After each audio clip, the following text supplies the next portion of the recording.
What would it take for you to launch a worldwide search for a complete stranger, someone you only met for a few hours?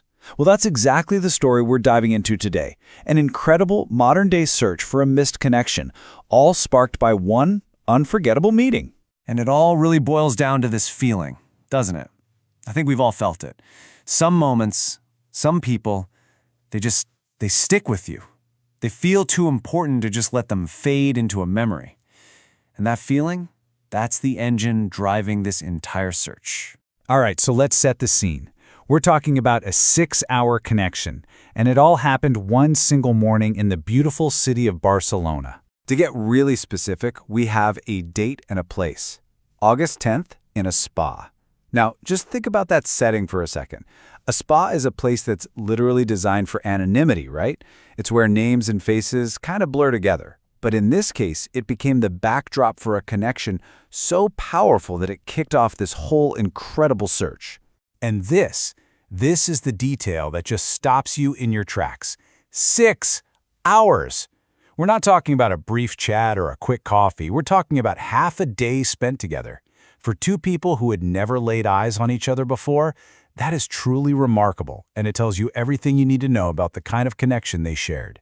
Which, of course, brings us to the question that I'm sure is on everyone's mind.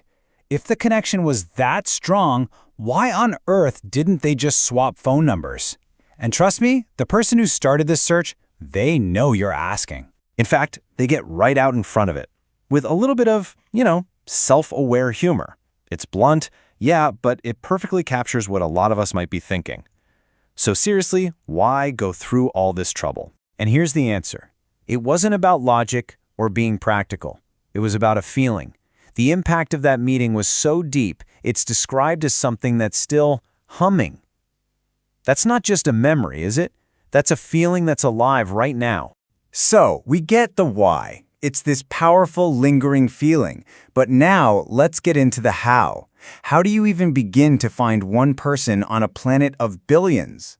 Well, this search is basically a crowdsourced investigation, and like any good detective story, it all comes down to a specific set of clues to identify the mystery man, known only as R. Okay, let's put together our profile on R. What do we know?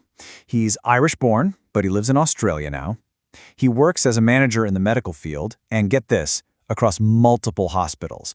We're looking for a guy who's about mid-170 centimeters tall, with ginger or copper-colored hair, a neat beard, and really distinctive light blue, maybe even golden blue eyes. On the day they met, he was wearing a designer beige t-shirt, and he had this interesting little habit. He always buys his drinks in twos. Every single one of these details could be the key. Now, having the clues is one thing, but how do you get them in front of the right people?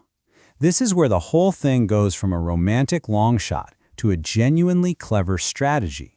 It's not just tossing a message in a bottle and hoping for the best. It's a plan built on a really famous social theory. And I'm sure you've heard of it, 6 degrees of separation.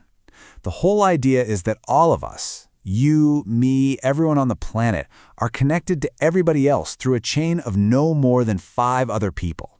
A friend of a friend of a friend. And it's this very theory that makes a search spanning from Barcelona to Australia feel not just possible, but plausible. So here's how that chain reaction is supposed to work, and it's brilliant in its simplicity. It starts when someone, maybe even you, sees the story. You share it. Maybe a friend knows someone who works in healthcare in Australia. They see it in one of those very specific clues, the ginger hair, the buying drinks in twos. It just clicks, and just like that, the message gets one person closer to R. But it's so important to understand what the goal here really is. This isn't about creating some big public spectacle or demanding a response. The whole spirit behind this effort is actually incredibly respectful and hopeful. And this quote just says it all, doesn't it? The entire point of the search is just to deliver a message. The power, the choice, it all stays with R. It's about opening a door and letting him decide if he wants to walk through it. It's an act of reaching out, not reaching for. So, the call to action for anyone who wants to help is unbelievably simple and totally low pressure. It's not asking you to be an interrogator, just to pose a gentle question. Sharing the story with this simple phrase is all it takes to potentially become a link in that chain. And that leaves us with this final thought. It's easy to see a story like this and feel disconnected, right? To think the world's just too big. But the whole theory rests on the idea that we are all much, much closer than we think. The person who knows R might not be his best friend, it could be a friend of a friend's cousin. So the question isn't just for someone else out there, it's for all of us. Could you be one of the 6?